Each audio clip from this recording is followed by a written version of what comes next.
I'm Lee Moore. I'm Rob Moore. And this is the Chinese Literature Podcast. Rob, we're back again with the second of a two-part series on Chen Qiufan's Waste Tide, a novel that was released in 2013 in Chinese and has been translated into English.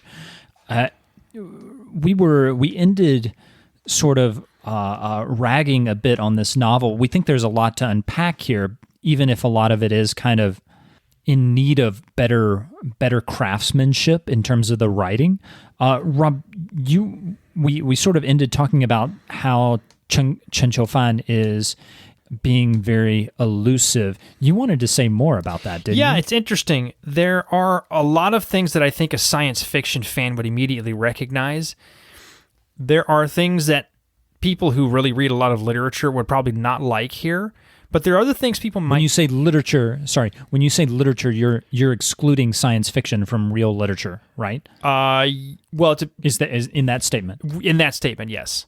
Okay, because that would be a highly contentious statement for people who think about science fiction literature. And I actually, as someone who's skeptical of science fiction, science fiction can be great literature. I think of Vonnegut. I think of Arthur C. Clarke.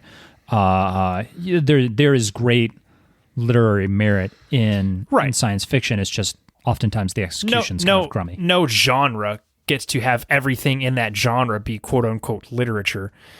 I have to say though, and I hope this doesn't take it on a rabbit trail, but I did want to throw this thought in there because I think it's a valid one, that the question of whether or not science fiction is literature is really more a question of who's supposed to take it as literature. One of the critiques I've seen is what people are really saying when they say that is science fiction to be something that people at universities write articles and books about, because that tends to be what we mean by literature with a capital L. And this particular scholar, John Reeder, R-I-E-D-E-R, who's really good. And I love his question. His question is sort of like, why does it matter? Like, why do you need this to be literature, like, so that they take it seriously? Who's they? It's an interesting approach. And that problem has been kind of discussed in terms of children's literature as well, because famously Harry Potter and the Prisoner of Azkaban, which I think is a fantastic novel and I would argue a great work of literature, there was some contention as to whether or not it could compete with Seamus Heaney's translation of Beowulf, right, in a competition. I think for the New York Times bestseller list, like whether or not they could even be on the same list, because one is literature with a capital L and the other one is children's literature, lowercase l. Right. Like so we don't want to be snobbish. I don't want to be snobbish. I just want good writing, and I think this novel did not reach that level. I wanted to throw this out there because one of the things that I see at work here too, and I do see this in a lot of Chinese literature I don't like, is a tendency to rely on local color to advance the plot. Like, I'm thinking specifically here, and I apologize for all those who really like this particular writer, Chen Qiufan. One of the things I really don't like about Chen Qiufan is that he has a lot of underdeveloped characters and overdeveloped places. It's like reading a National Geographic article with fictional characters occasionally. Like a lot of information about the history of this festival and the thing that they're doing. There's a lot of that happening in Waste Tide as well, as though the place itself is the main character, and maybe that's how we're supposed to read it. But there's a lot of Chinese literature I've read where the place is the main character. And that tends to then replace all of the other characters. And if you're someone who's deeply interested in that particular locale, then you're probably going to love it. If you don't, then you're probably not going to love it. I hadn't thought about that before you mentioned it, Rob, but maybe Chen Qiufan is drawing off the Chinese tradition of the zhi, the gazetteer. That's a word in English that no one knows, no English speaker will know unless they have studied Chinese literature. Rob, I actually used the word gazetteer in a paper I wrote for Michael Allen, and Michael Allen did not know it. Michael Allen is this he's read everything. But apparently that word is only used in English to describe a particular genre of writing in early pre-modern Chinese that just writes about a place. That's all it is. Yeah. It's just, hey, this stuff, this is the history of this place. This is kind of places you should go get tea, that kind of thing. And a lot of modern Chinese literature deals with place, and it also deals with cultural legacy. The May 4th dealt a lot with that. Here you've got a lot of Buddhism, and you've sort of got Buddhism trying to, and I should mention popular adaptations of Buddhism, warping of Buddhism. I'm not sure. It's techno-Buddhism. Techno-Buddhism, right? Well, what I mean is Chen is in the book you have kind of more traditional Buddhism with actual ceremonies and things like that. But at some point he's trying to combine it, with technology. And that's an interesting suggestion. And you do, again, that's another thread in a lot of modern Chinese literature, is a traditional idea brought up in a non-traditional way. I mean, you could even argue a little bit that's kind of what Journey to the West does, right? You have Buddhist scriptures meeting all the bonkers adventures that go before the Buddhist scriptures. You can't just give people Buddhist scriptures and say, read this. You got to give them an adventure, right? Now, it's funny, I hadn't even thought about that, but I got to ask you this, Lee. Which would you rather read, Journey to the West or this? Ooh, long pause on that one. This because it's shorter. Oh, well, that's a good... Imagine they were the same length. Imagine they were the same... Well, I don't even know how you would do that, but anyway. I mean, I think Journey to the West is fun. It's just like it gets old really quick. Journey to the West and this novel both lack the kind of depth of character that I expect. So when we talk in literary circles, and we try not to use too many big literature words on the podcast, but I'll throw one out there: interiority, right? So before, there is this question of when we get to read about the inside thoughts of people in literature. And this debate happens in Western literature, and it's also kind of been imported into discussions of Chinese literature. I would say that we don't really, like, when you read Homer, there's no kind of like, Odysseus thought this was a good idea, and so he did. I mean, we see his actions, but we don't see the inner psychology, and that's because there is no concept of psychology until the past couple of 100 years, right? Like, It's only with the rise of thinking about what our minds mean that we really have interiority being expressed in literature. And the thing about this novel is we get some of their interiority, but again, it just doesn't fit together. So I think that's one way this novel is completely different from Journey to the West, right? In Journey to the West, we have no idea what's going on in their heads except based off of how they act in the physical world. In this novel, it's modern setting. We've got the modern psychology thing going on. It's just not well written. Well, and I should specify too, and I think we're on the same page with this, by well written, it's possible, and in fact, I would say it's all too frequent, that you have a character whose inner thoughts are narrated, but it's so on the nose. There's no subtlety. It's like, this character thought to themselves, holy cow, am I sad? Man, am I sad. My mom died last year, and that makes me so sad. Like that kind of thing, We're like, okay, I get it, he's sad, but, like, can we maybe work with that a little bit? Maybe knead it and let it rise a little bit.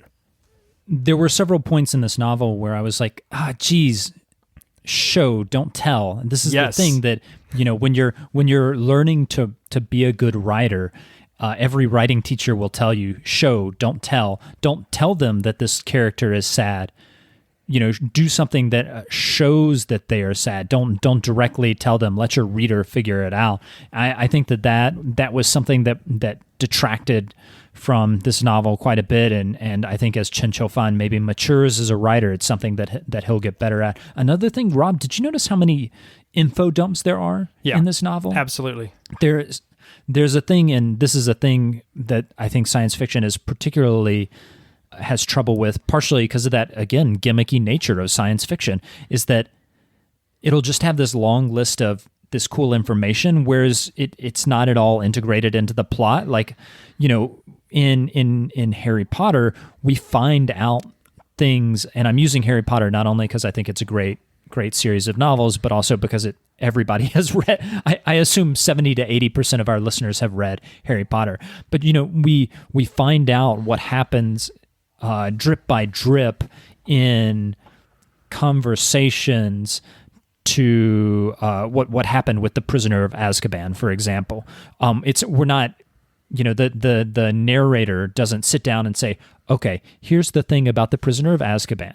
It kind of comes naturally just in the situations that Harry encounters. With Chen Qiufan, there were just times where the narrator sat us down pretty much, and he was like, here's the thing. There were kind of like some sort of gimmicky things where he would like have Scott, the main American character, the economic hitman, who's going to try and, I don't actually know what he was trying to do as an economic hitman. He was going to hurt people economically. And he sits down at this video, and we get essentially an info dump about all of this information that catches us up on the plot. And it's just like, that was kind of ham-handed. So yeah, the info dump is still problematic, especially if you're not into that science. You read pages and pages and go, come on, dude, like I understand. Can we just maybe leapfrog this? I'm not going to remember it anyway. One of the things I wanted to bring in here before we start to wrap up is, and I'm curious how you see this. I feel like there was some kind of figurative language in this novel about every 4 sentences. Like, so-and-so opened the door and it squeaked like a child calling for its mother. Or, the sun set behind the horizon, red like the fire in the grate of a farmer preparing for a festival. Not only was it sort of bringing up a ton of similes, but it was also doing it in this extremely long-winded way. And I'm trying to decide if that's something I have seen frequently in Chinese fiction and poetry or not. What would you say? Rob, can I? So I actually did not have a problem with that. His sort of figurative language. Maybe it's a little over the top, but I thought it was okay. Rob, is it okay if I read a passage that maybe for the listener, just so that they know kind of what we're going for? Go for it. Or what we're talking about?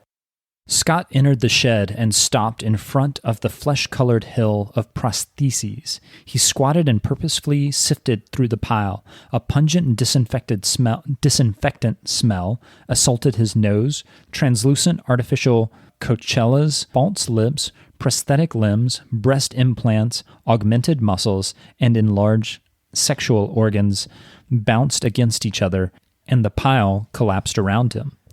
His field of vision was filled with the pink glow of faux health, as though he were trapped in the storage locker of Jack the Ripper. Finally, he found what he was looking for. Right? It's super elusive. I actually thought that was pretty good writing. It's okay, but when you get it about every paragraph throughout the novel, at some point I remembered thinking, I was actually listening to it in audiobook form when I was running, and I yelled out loud. I was like, come on, man, enough of this, It was black as night, not just a regular night, but a night with no stars. There were several times when I yelled out at this novel as well, but that was not one of the reasons I yelled out. Anyway, but I am curious, because there is a tendency, I feel like, in some of the not as good Chinese fiction anyway, modern Chinese fiction, to do this. I know we've read some stories from the Maoist era in particular that felt like they had to over-describe something as a way of sort of creating heft, like just how big is this thing, Would you agree with that, or is that just me? Is that's all me? Maybe. I mean, I hadn't noticed it before you pointed it out, but I wouldn't necessarily say, no, Rob, you're wrong. And, I'm inclined to say that frequently. Yes, I'm all too familiar with that dynamic. But anyway, I don't want to spend the whole time ragging on this novel, because it's not a pile of junk or anything. There's a lot of really interesting ideas here. There are lots of piles of junk in the novel. That's true. There are a lot of literal piles of junk. There are points when a lot of these things come together, and it really does work well. Like when the rebellion is happening, you feel like some things are starting to coalesce, and you're going, okay, all right, I see how some of these things are working together. For me, it didn't really work, but I don't want to trash it. I don't want to make it sound like, yikes, this thing is just, avoid this one at all costs, because there are a lot of very interesting ideas. I'm okay with trashing it. Well, it got a lot of attention. I don't know. A lot of people really liked it. So whatever. But I think the nice thing that I would say is there are lots of pieces that if they came together better and were better written, it would be really interesting. And that suggests that maybe Chen Qiufan's next novel could be good. I mean, Joyce didn't write Ulysses as his first novel. All writers mature. All start out with every first novel, pretty much, not all, but most first novels are not as good as the next one. So maybe we have more in store from Chen Qiufan. Could be. Rob, I think that's a good place to end it. I'm Lee Moore. I'm Rob Moore. And this is the Chinese Literature Podcast.